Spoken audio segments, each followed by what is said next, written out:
Good morning friends, my name is Puneet Birla और आज हम बात करेंगे थॉमस हॉब्स के बारे में। Thomas Hobbes western political philosophy में बहुत महत्वपूर्ण स्थान रखते हैं। आज हम उन्हीं को जानेंगे, क्या उनके विचार है, क्या उन्होंने लिखा है और वो क्या उम्मीद करते हैं आने वाले सरकारों से। किस तरीके की सरकार वो चाहते हैं, किस तरीके का पॉलिटिकल सिस्टम वो चाहते हैं और सोसाइटी किस तरीके की चाहते हैं। थॉमस हॉब्स इंग्लैंड में जन्मे।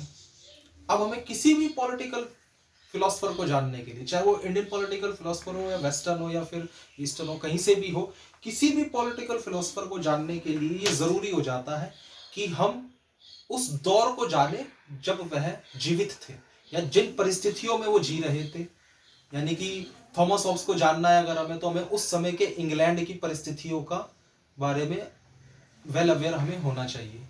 इंग्लैंड में उस समय किस तरीके का पॉलिटिकल सिस्टम था, क्या वहाँ पे मोनार्की थी, क्या पार्लियामेंट्री सिस्टम था, मोनार्की थी तो वो किस तरीके का मोनार्कल सिस्टम था, वहाँ पे सोशल स्ट्रक्चर किस तरीके से था, वहाँ पे इकोनॉमिक सिस्टम कैसा, इकोनॉमिकल बैकग्राउंड लोगों का किस तरीके से था, कैसे डिविडेंड थी सोसाइटी, वहाँ पे रिलीजन का इंटरफेरेंस था कि नहीं, रिलीजन कितना इन्फ्लुएंस सोसाइटी को कर रहा था या नहीं भी कर रहा था, साइंटिफिक इन्वेंशंस हो रहे थे तो वो कैसे इन्फ्लुएंस कर रहे हैं सोसाइटी को या फिर लोगों को या फिर पॉलिटिकल सिस्टम को या फिर नहीं कर रहे, ये सब जानना जरूरी हो जाता है। तो थॉमस हॉब्स को भी जानेंगे हम। थॉमस हॉब्स को जानने के लिए हमें इंग्लैंड के बारे में हमें जानना होगा, 16th सेंचुरी के। थॉमस हॉब्स का जन्म होता है 1588 में इंग्लैंड में। स्टार्ट।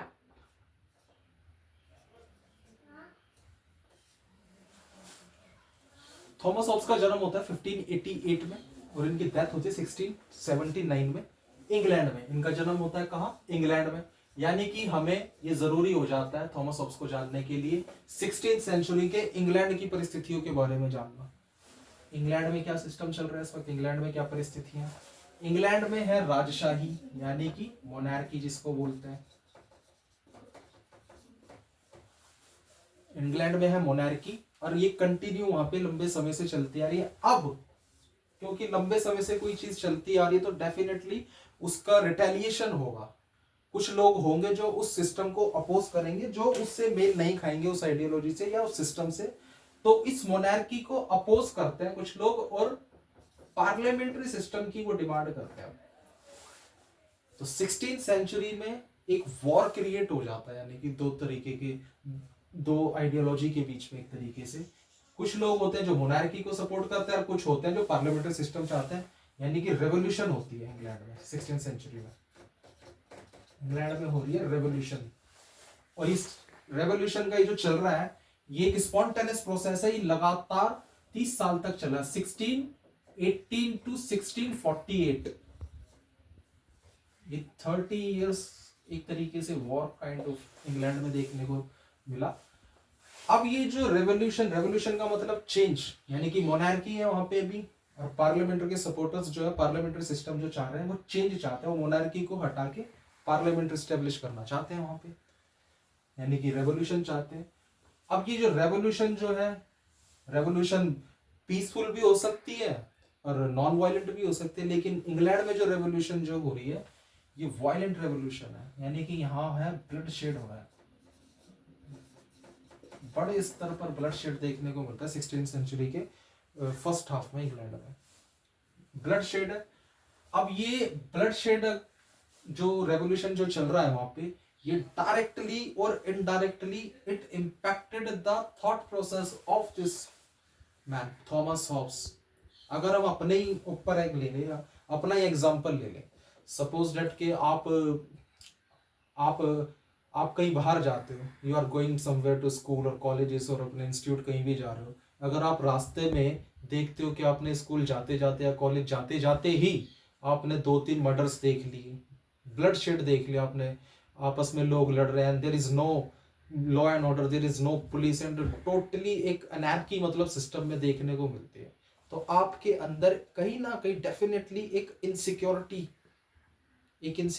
की, असुरक्षा की भावना उत्पन्न हो जाएगी कि you will feel that, definitely it will happen, you will feel that I am not safe. ऐसा ही होता है किनके साथ? थॉमस हॉब्स के साथ। थॉमस हॉब्स क्योंकि अपने एज के इस फेस में, एडल्टरी फेस में, वो क्या देखते हैं? ब्लड शेड देखते हैं। तो वो देखते हैं कि भाई रोज लोग मर रहे हैं कोई पुलिस व्यवस्था नहीं है, कोई प्रशासन की तरफ से कोई व्यवस्था नहीं है और कोई लॉ एंड ऑर्डर नहीं है। यानी कि इंसान अपनी सुरक्षा बस खुद ही कर रहा है और उसको सुरक्षा का उसको जो सुरक्षा है, उसको जो सिक्योरिटी जिसको देनी है, मोनार्क जो है, वहां का राजा है जो, वो अपनी ड्यूटी फुलफिल ठीक से कर नहीं पा रहा है। तो यानी कि इंसान के ऊपर अपनी सुरक्षा का जिम्मा उसके खुद के ऊपर आ गया। अब ऐसे में तो जो ज्यादा पावरफुल होगा वो तो सुरक्षित होगा और जो कम पावरफुल है वो तो असुरक्षा में आ जाएगा। भाई एक इंसान है 7 फुट का है, लंबा चौड़ा है, वो तो 5 फुट वाले व्यक्ति को आराम से मार देगा। तो 5 फुट वाले की सुरक्षा का जिम्मा किसका? इस राजा का। लेकिन ये राजा तो अपनी ड्यूटी फुलफिल कर नहीं रहा। तो यानी कि जिसकी लाठी उसकी भैंस। तो डेफिनेटली जो पावरफुल बंदा है, जो पावरफुल व्यक्ति है, जो लंबा चौड़ा है, वो तो किसी कमजोर को आराम से दबा देगा। ये तो वही वाला रूल हो गया। मतलब समुद्र में जो बड़ी मछली होती है छोटी मछलियों को खा जाते हैं, जिसकी लाठी उसकी भैंस वाला रूल। तो इंग्लैंड में तो यही चल रहा है। तो अब ये चीज जो है थॉमस हॉब्स को इम्पैक्ट कर रही है। अब थॉमस हॉब्स, अब ये जो एनवायरनमेंट है, इसके बेस पे थॉमस हॉब्स अब ह्यूमन नेचर को जज करते हैं। ह्यूमन नेचर को थॉमस हॉब्स सबसे पहले जज करते हैं। अगर हमें थॉमस हॉब्स को जब हम पढ़ेंगे,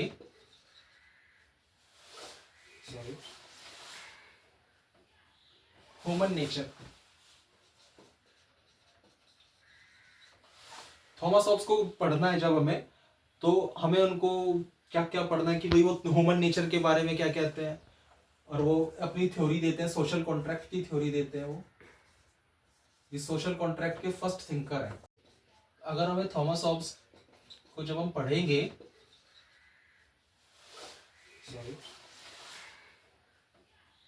ह्यूमन नेचर, थॉमस हॉब्स को पढ़ना है जब हमें, तो हमें उनको क्या क्या पढ़ना है कि भाई वो ह्यूमन नेचर के बारे में क्या कहते हैं। और वो अपनी थ्योरी देते हैं, सोशल कॉन्ट्रैक्ट की थ्योरी देते हैं। वो इस सोशल कॉन्ट्रैक्ट के फर्स्ट थिंकर है। तीसरा, वो लिबर्टी के बारे में क्या कहते हैं, लिबर्टी कैसे होनी चाहिए, और स्टेट के बारे में। तो सबसे पहले वो ह्यूमन नेचर के, और स्टेट ऑफ नेचर बड़ा इंपॉर्टेंट जो एक कॉन्सेप्ट आता है, state of nature second number पे गया है। ह्यूमन नेचर को अब इस एनवायरनमेंट में वो रह रहे हैं, अब वो ह्यूमन नेचर को जज करेंगे। अब अगर मैं रोज कहीं स्कूल कॉलेज जा रहा हूँ, मैं रास्ते में बहुत ज्यादा ब्लड शेड देख लेता हूँ, बहुत ज्यादा वायलेंस देख लेता हूँ, आपस में लोग एक दूसरे को मार रहे हैं, तो मेरा जो, मैं कहीं ना कहीं अपने आप में डरावा महसूस करूंगा, इनसिक्योर, अनसेफ फील करूंगा। थॉमस हॉब्स भी ऐसा करते हैं। और वो ह्यूमन नेचर को जब जज करते हैं तो वो ह्यूमन नेचर को बिल्कुल नेगेटिव पोर्ट्रे कर देते हैं। कैसे कर देते हैं देखते हैं। ह्यूमन नेचर को जब थॉमस हॉब्स जज करते हैं तो वो बताते हैं कि इंसान जो है ना, वो सेल्फिश है, वो इलॉजिकल है, वो इरेशनल है। यानी कि इंसान जो है वो सेल्फिश है, एक तो उसके अंदर कोई तर्क शक्ति नहीं है, इरेशनल है, उसकी बातों का कोई लॉजिक नहीं है, और वो डरपोक भी है कई बार, वो डरपोक भी है कई बार। तो यानी कि इंसान के जो स्वभाव को थॉमस हॉब्स ने जो जज किया, वो क्या कर दिया, पूरी तरीके से नेगेटिव। यानी कि इंसान कुछ है ही नहीं, क्योंकि वो यही देख रहे हैं अपनी सोसाइटी में आसपास ब्लड शेड देख रहे हैं, और इस उस पे वो पहुंचते हैं कि इस सब का कारण क्या है। एक्चुअली इंसान के ऐसे स्वभाव का कारण क्या है। थॉमस हॉब्स की सारी जो पॉलिटिकल आइडियाज, जो भी उनकी थ्योरी है, वो उसका कोर अगर हम निकाले तो उसका कोर है ह्यूमन नेचर को जब वो जज करते हैं तो इस कंक्लूजन में पहुंचते हैं कि सेल्फ प्रिजर्वेंस, आत्म सुरक्षा, आत्मरक्षा कह लो, या फिर इंसान जो होता है ना आत्म रक्षा करता है। ये सेल्फ प्रिजर्वेंस जो है, ये उसके इंसान को एक्शंस को डिसाइड करते हैं। इसको एक एग्जांपल के थ्रू अगर हम इसको समझाएं कि मैं आपको 500 करोड़ रुपए रख देता हूं आपकी चेयर पे साइड में, कि भाई 500 करोड़ रुपए आपके, और दूसरी तरफ क्या देता हूं कि नहीं, ये आपको आज आज ये कर रहे हैं, आज है और कल आप, मतलब sorry to say that but tomorrow you will be die, आप मर जाओगे, मैं आपको मार दूंगा और आज मैं आपको 500 करोड़ रुपए दे रहा हूं, definitely you are not going to choose those $500 million। Definitely you will choose your life. अगर मैं आपको चॉइस दूं कि आप 500 करोड़ रुपए चूज करो, ले लो, या फिर आप अपनी जान को ले लो, तो आप अपनी जान को लो चूज करोगे। यानी कि इंसान जो होता है वो सेल्फिश होता है, यानी कि वो सेल्फ प्रेजर्वेंस चाहता है, वो मरना नहीं चाहता। उस और यही उसकी यही भावना उसके एक्शंस को डिसाइड करती है।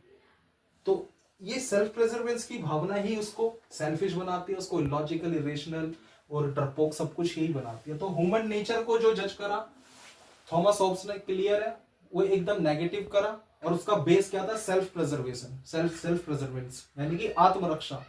ये उनकी थ्योरी का बेस है। अब ह्यूमन नेचर को जब जज कर लिया थॉमस हॉब्स ने, तो वो अपने दूसरे उस पे जब आते हैं, स्टेट ऑफ नेचर की जब हम बात करें, जब हम स्टेट ऑफ नेचर की हम बात करते हैं, अगर जब भी मैं स्टेट ऑफ नेचर बोल रहा हूं तो हमें सीधा कम से कम 1 लाख साल बैक इन द हिस्ट्री हम चल देते हैं। 50,000 से 1 लाख साल पीछे चले जाते हैं, जब कोई मतलब कोई राजा नहीं है, कोई सिस्टम नहीं, कोई पुलिस नहीं, कुछ भी नहीं है, इंसान आदि मानव मतलब जंगलों में रह रहा है, खा रहा है, पी रहा है, कुछ भी। अब हम स्टेट ऑफ नेचर की अगर हम बात करें, देखो state of nature, state of nature की बात कर रहे हैं तो 1 लाख साल पीछे हिस्ट्री में चले जाते हैं। अब इसको समझना बड़ा जरूरी है, इस कॉन्सेप्ट को समझना। स्टेट ऑफ नेचर के बारे में कहते क्या है? सपोज ये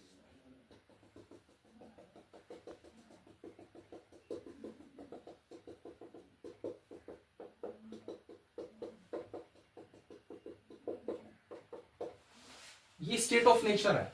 इस स्टेट ऑफ नेचर में ये सभी लोग हैं। Suppose this is Puneet, this is Shardul, this is Shashwat, this is Luv Kumar, this is Anshul, this is Rohit, this is Jagriti, this is Prateek, all this people. और स्टेट ऑफ नेचर में ये क्या है? कोई ऊपर कंट्रोलिंग अथॉरिटी तो है नहीं, कोई किंग नहीं है, कोई state, no one is there, कोई पुलिस नहीं, कुछ भी नहीं, एंड एवरीवन इज फ्री, और अपनी सुरक्षा का जिम्मा अपने ऊपर है। तो शाश्वत को शार्दुल से खतरा है, और शार्दुल को पुनीत से खतरा है, पुनीत को शार्दुल से, लव कुमार को पुनीत से, लव कुमार को प्रतीक, यानी कि सबको एक दूसरे से खतरा है। यहाँ पे सब एक दूसरे से, सब और जो पावरफुल होगा वो तो जीता रहेगा, और जो बेचारा कमजोर है वो उसको दबा देगा, यानी कि बिग फिश जो है वो स्मॉल फिश को खा जाएगी। तो स्टेट ऑफ नेचर में तो यानी कि जिसको हिंदी में बोलते हैं ना जंगल राज, जंगल राज था, जंगल राज, कई बार ये वर्ड यूज हुआ जाता है। स्टेट ऑफ नेचर में था जंगल राज, जो ताकतवर था वो कमजोर को खा जाएगा। तो यानी कि फिर कमजोर कहां जाएगा, उसकी सुरक्षा का क्या? तो ये सभी लोग जो मिलके है ना। अच्छा एक चीज और,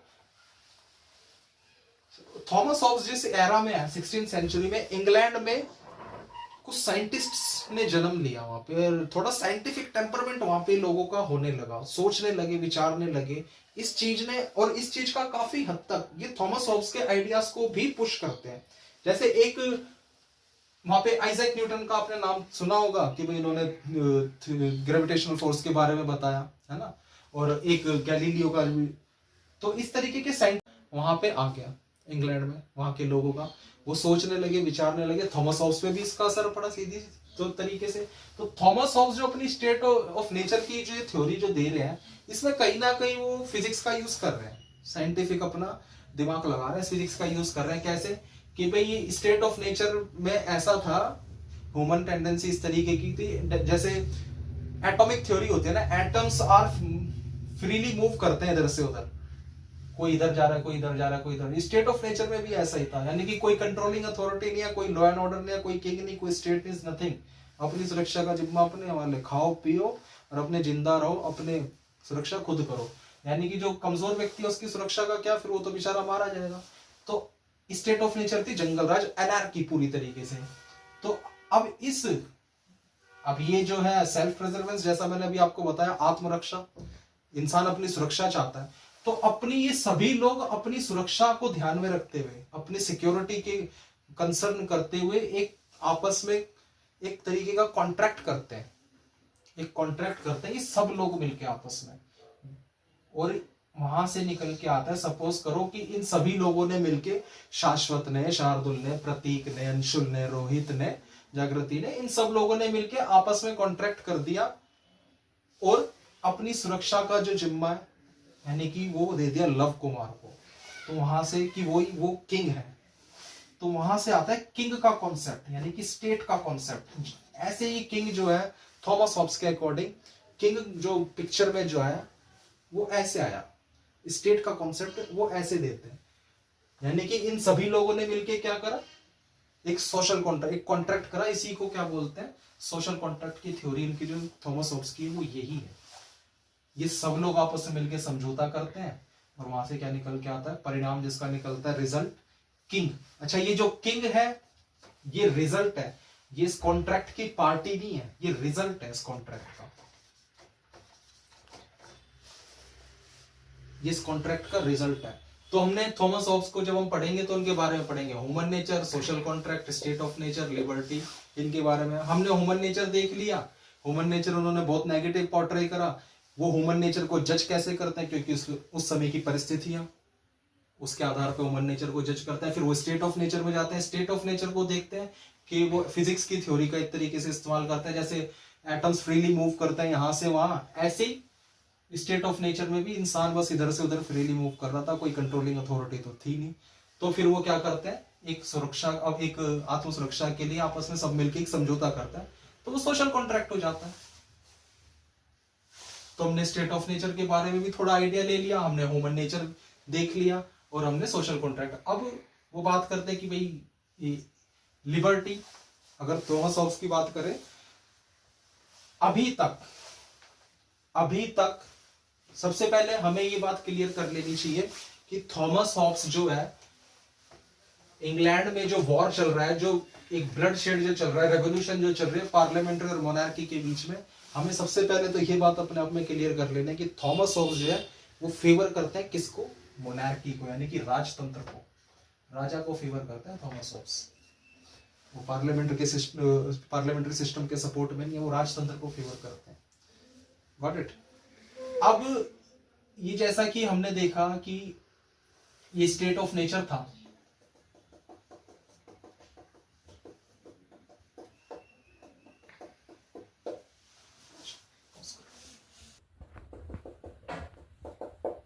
थॉमस हॉब्स सपोर्ट करते हैं राजतंत्र को। तो जब इन्होंने सोशल कॉन्ट्रैक्ट की थ्योरी दी, किंग का जो आया भाई, इन्होंने आपस में थॉमस हॉब्स के अकॉर्डिंग के लोगों ने आपस में मिलकर एक समझौता कर लिया। यानी कि इस वर्ड पे थोड़ा फोकस करना, समझौता। समझौता कभी भी राजतंत्र में समझौता नहीं होता। राजतंत्र में तो राजा होता है ना, निरंकुश सॉवरेंटी होती है उसकी, निरंकुश सत्ता होती है, वो जो चाहेगा वो करेगा, पावर का सेंट्रलाइजेशन होता है। बट थॉमस हॉब्स ने तो यहाँ पे समझौता करा दिया और समझौता करके किंग आया। तो एक बात हमें यहाँ पे ध्यान रखनी है कि किंग के पिक्चर में आने तक, जब तक किंग नहीं आ जाता, ये प्रोसेस जो फॉलो करते हैं ना थॉमस हॉब्स, किंग के पिक्चर में आने तक, यहां पे तो वो डेमोक्रेट है, क्योंकि समझौता डेमोक्रेसी में ही होता है। We have the parliamentary system, we have the parliament in Delhi, and all the parties, all the cabinet ministers and all prime minister and opposition parties sit there. ऐसा नहीं है कि नरेंद्र मोदी के पास 400 सीट है तो कोई भी बिल मतलब पास कर देंगे, वो कर सकते हैं, he has the power, he is the chief of the executive, और वो कर सकते हैं ऐसा। बट एटलीस्ट उनको वो बिल जो है टेबल करना पड़ेगा पार्लियामेंट के, वो बिल को प्रोड्यूस करेंगे, टेबल करेंगे पार्लियामेंट में, फिर अपोजिशन अपने व्यूज वहां पे रखेंगे, राहुल गांधी अपनी स्पीच देंगे। यानी कि कंसेंसस की बात हो रही है। पार्लियामेंट का आधार ही, मतलब पार्लियामेंट्री सिस्टम का आधार ही क्या है, कंसेंसस, यानी कि सहमति, यानी कि समझौता। तो ये किंग के कॉन्सेप्ट, किंग के पिक्चर में आने तक तो जो है थॉमस हॉब्स अभी तक तो डेमोक्रेट है। जैसे किंग बन जाएगा, किंग जैसे ही बन गया, पिक्चर में आ गया, थॉमस हॉब्स कहते हैं इंसानों से, लोगों से कि अब ये जो किंग है, he is the sovereign authority. No, Thomas Hobbes no, अब वो क्या उम्मीद करते हैं लोगों से कि आप अपने सारे राइट्स जो हैं इस किंग को सरेंडर कर दो। No, he will do everything to you, तुम्हारे वेलफेयर में, तुम्हारे डेवलपमेंट के सारे काम जो करेगा ये किंग करेगा, बिकॉज ये आपने ही बनाया समझौता करके। अब ये आपका पॉलिटिकल, इकोनॉमिकल, सोशल, कल्चरल जो भी डेवलपमेंट जो होगा आपके वेलफेयर में, वो ये सब ये करेगा और आपको कुछ नहीं करना। यानी कि इंसान को अब कुछ नहीं करना, आप अपने आप को सरेंडर कर दो, यानी कि किंग को। तो यहां तक तो डेमोक्रेट है, बट जैसे ही वो किंग बन गया वो पूरी तरीके से सॉवरेन अथॉरिटी के फेवर में आ गया, यानी कि राजतंत्र के फेवर में आ गए। पूरी तरीके से निरंकुश सत्ता, एक तरीके से जिसको हिंदी में बोलते हैं ना, निरंकुश सत्ता के फेवर में आ गए वो थॉमस हॉब्स। वो कह रहे हैं लोगों से कि आप अपने राइट्स जो है किंग को सरेंडर कर दो। यहां पे थोड़ा सा गौर करने वाली बात है, थॉमस हॉब्स ऐसा क्यों कह रहे हैं? क्योंकि जब अभी हमने पढ़ा कि थॉमस हॉब्स ने ह्यूमन नेचर को कैसे देखा है, एकदम नेगेटिव पोर्ट्रे करा है। We have the parliamentary system, we have the parliament in Delhi, and all the parties, all the cabinet ministers and all prime minister and opposition parties sit there. ऐसा नहीं है कि नरेंद्र मोदी के पास 400 सीट है तो कोई भी बिल मतलब पास कर देंगे। वो कर सकते हैं, he has the power, he is the chief of the executive, और वो कर सकते हैं ऐसा, बट एटलीस्ट उनको वो बिल जो है टेबल करना पड़ेगा पार्लियामेंट के। वो बिल को प्रोड्यूस करेंगे, टेबल करेंगे पार्लियामेंट में, फिर अपोजिशन अपना व्यूज वहां पे रखेंगे, राहुल गांधी अपनी स्पीच देंगे, यानी कि कंसेंसस की बात हो रही है।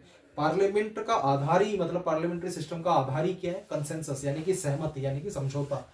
तो ये किंग के कॉन्सेप्ट, किंग के पिक्चर में आने तक तो जो है थॉमस हॉब्स अभी तक तो डेमोक्रेट है। जैसे किंग बन जाएगा, किंग जैसे ही बन गया, पिक्चर में आ गया, थॉमस हॉब्स कहते हैं इंसानों से, लोगों से कि अब ये जो किंग है, he is the sovereign authority. No he Thomas Hobbes no, अब वो क्या उम्मीद करते हैं लोगों से कि आप अपने सारे राइट्स जो है इस किंग को सरेंडर कर दो। No, he will do everything to you.